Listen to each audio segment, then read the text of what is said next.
What is up, guys? It's the Sound Alchemist, and today I'm back to talk to you about Warhammer 40k.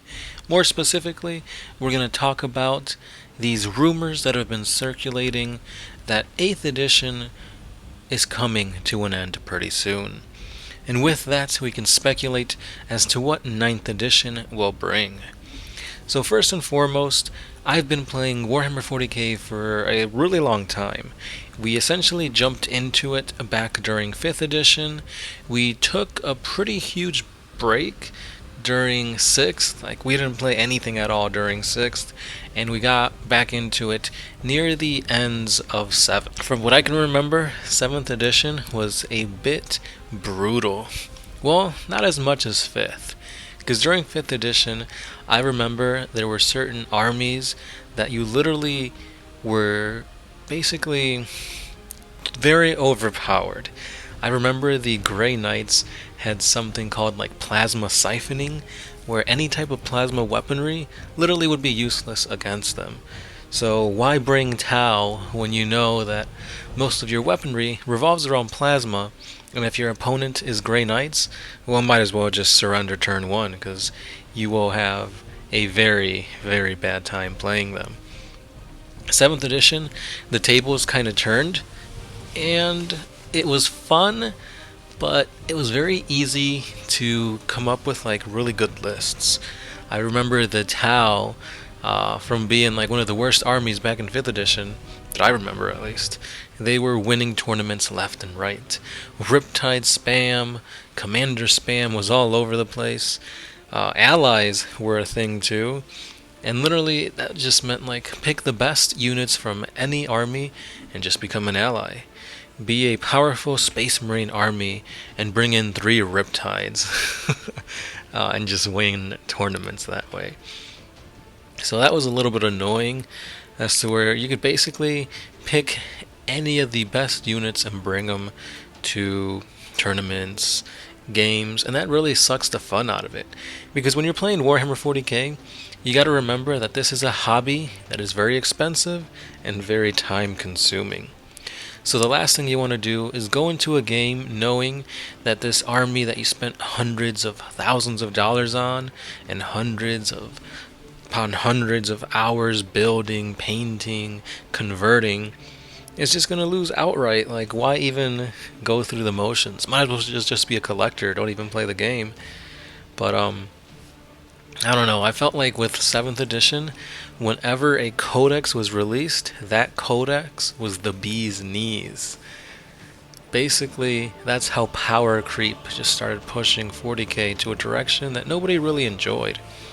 It's like the newest codex was obviously the best codex, or the best army to play.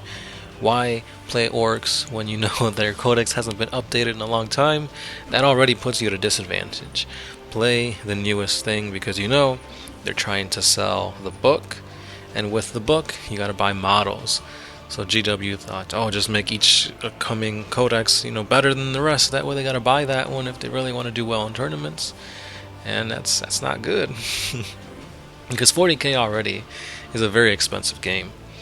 And 8th edition came around, and it made drastic changes.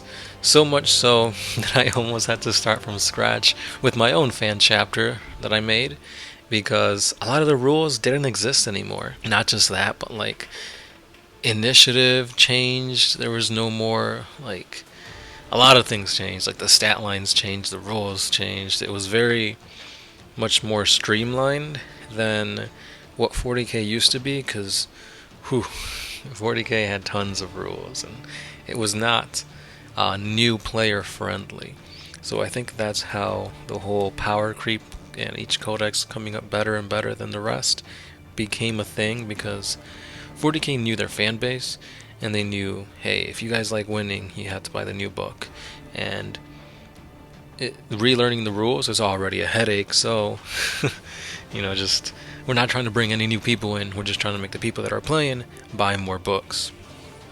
And that mindset kind of still became a thing in 8th edition, because 8th edition Warhammer 40k changed a lot.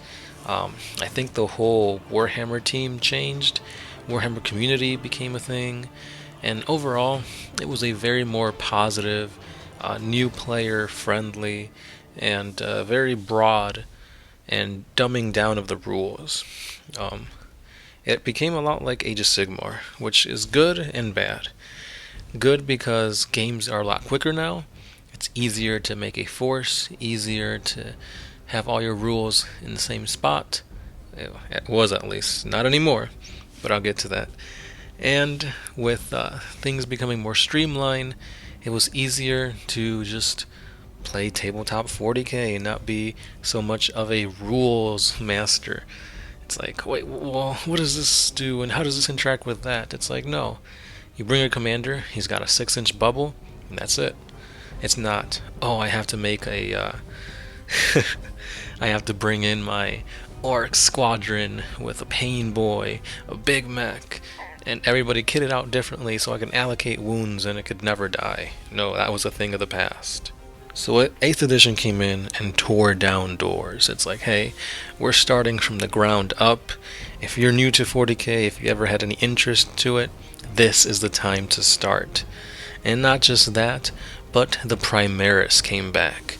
The Primaris came out of nowhere almost, and it's like, screw you, old Marines, we're the newer, better sculpted, more asymmetrical, or what's the word? More proportional. So it's like, if you play old Marines, feel bad now, because everything's getting replaced. Even though we said it wasn't, but slowly it will be.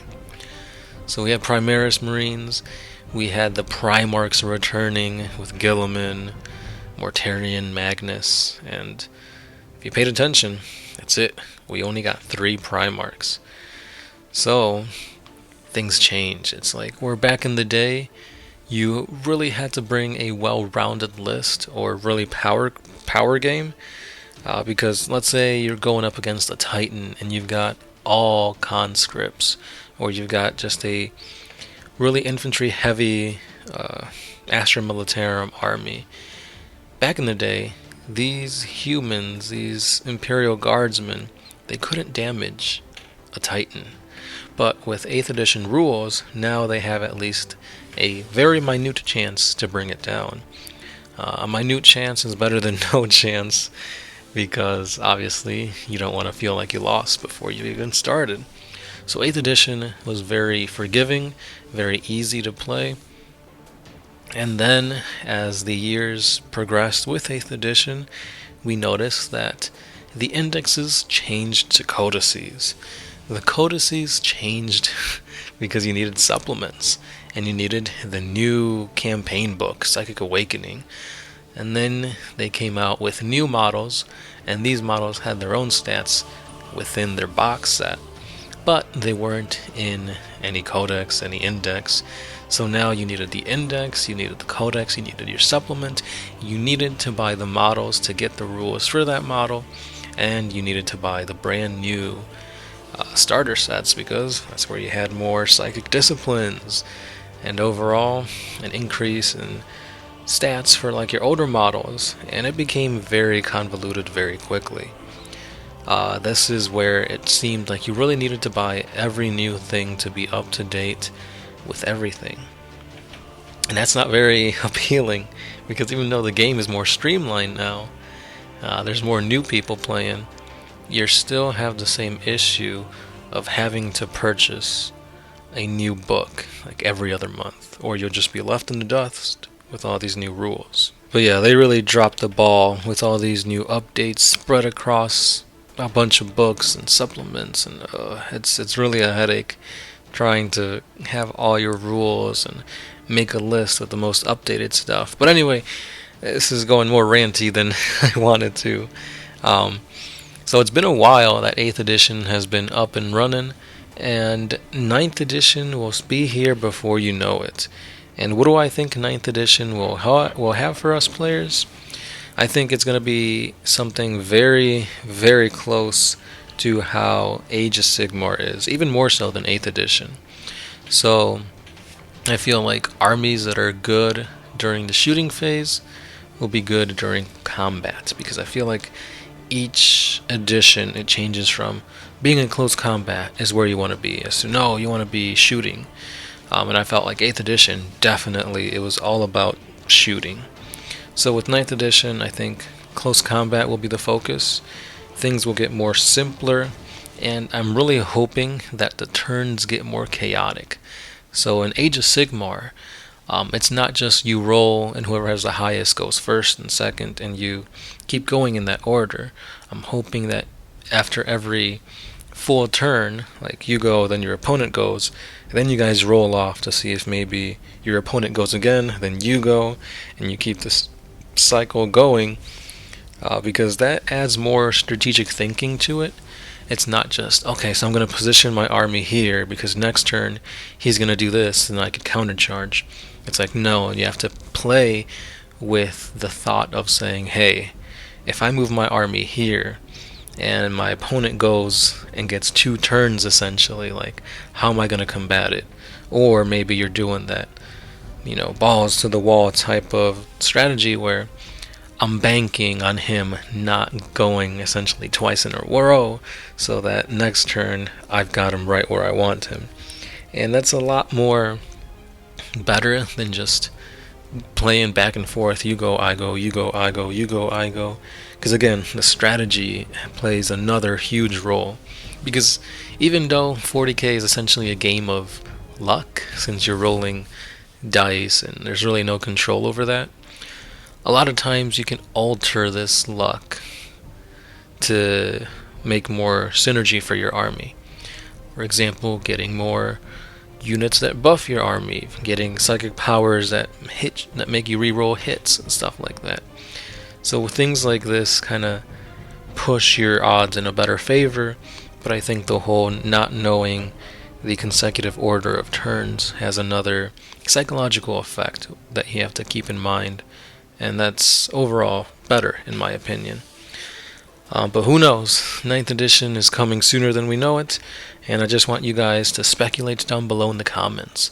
Let me know which edition has been your favorite, and why. And also, what you think 9th edition will bring to us wargamers.